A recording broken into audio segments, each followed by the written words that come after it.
One यात्रा। रामचंद्र जी का रथ दक्षिण को ओर चला और सवरा हाथे होते काफी दूर निकल गया। हरे भरे और फले फूले वनों को देखते देखते राम लक्ष्मण सीता गोमती नदी के किनारे पहुंचे। उस पार कर वे आगे बढ़े और सई नदी तक जा पहुंचे। सई को पार कर वे थोड़ी देर के लिए रुक गए। कौशल राज्य को सीमा वहां समाप्त होती थी। राम ने मुड़कर जन्मभूमि की ओर देखा, आंखों में आंसू भर वे सुमंत से बोले, तात न जाने वह दिन कब आएगा जब मैं अपन माता पिता से फिर मिलूंगा और सरयू के पवित्र तट पर घूमूंगा।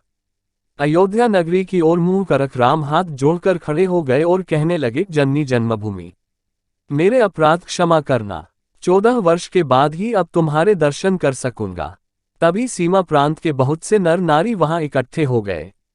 वे राजा दशरथ को धिक्कारते थे और कहते थे, ऐसे पापी राजा के राज्य में रहना ठीक नहीं, चलो राम के साथ चलें। लोगों की ऐसी प्रीति देखकर राम की आंखें डबडबाईं। सबको उन्होंने समझाया बुझाया और वे फिर आगे बढ़े। शाम होते होते उनका रथ गंगा के किनारे श्रृंगारपुर गांव में जा पहुंचा। इंगुदी वृक्ष के नीचे राम ठहर गए। श्रृंगारपुर में निषादों का राजा गृह रहता था। राम के आने की खबर पाकर वह स्वागत के लिए आया। उसके साथ अनेक बंधु बांधव और सेवक भी थे। बू को आते देख राम उठे और उससे गले मिले। बू ने कहा, मेरा सौभाग्य है कि आप यहाँ आए। श्रृंगारपुर को भी अपना ही घर समझे और सुखपूर्वक रहें। श्री राम ने जब अपने वनवास की बात बताई तो उसको बहुत दुख हुआ। उसने अपना राज्य राम के चरणों में अर्पित कर प्रार्थना की कि श्रृंगारपुर पर ही राज्य करें। श्री राम ने निषादराज के प्रति कृतज्ञता प्रकट की। वे अपने व्रत पर दृढ़ रहे। उस दिन भी उन्होंने केवल जल पिया और वे तृणशैया पर ही सोए। लक्ष्मण पहरे पर बैठ गए।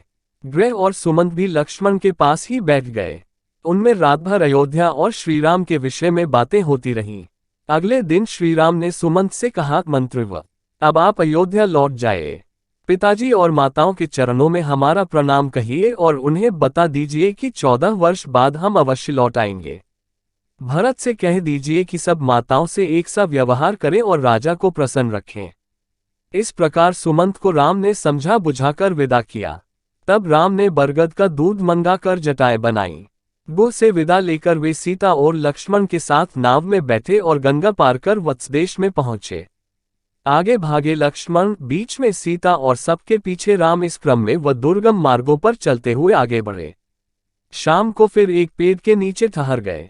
सब लोगों ने कंद मूल फल खाए। तब राम ने लक्ष्मण से कहा, राज्य की मुझे कोई चिंता नहीं है, मुझे माता की चिंता है। उनको मुझसे दुख ही मिला, मैं कोई और सेवा न कर सका। लक्ष्मण, तुम सवेरा होते ही अयोध्या लौट जाओ और माता कौशल्या और माता सुमित्रा की देखभाल करो। लक्ष्मण ने बड़ी देर तक राम को समझा बुझाकर ढाढ़स बंधाया। सीता राम के सो जाने पर लक्ष्मण पहरे पर बैठ गए। अगले दिन वे फिर चले और गंगा यमुना के संगम पर महर्षि भरद्वाज के आश्रम में पहुंचे। भरद्वाज ने उनको आदरपूर्वक ठहराया।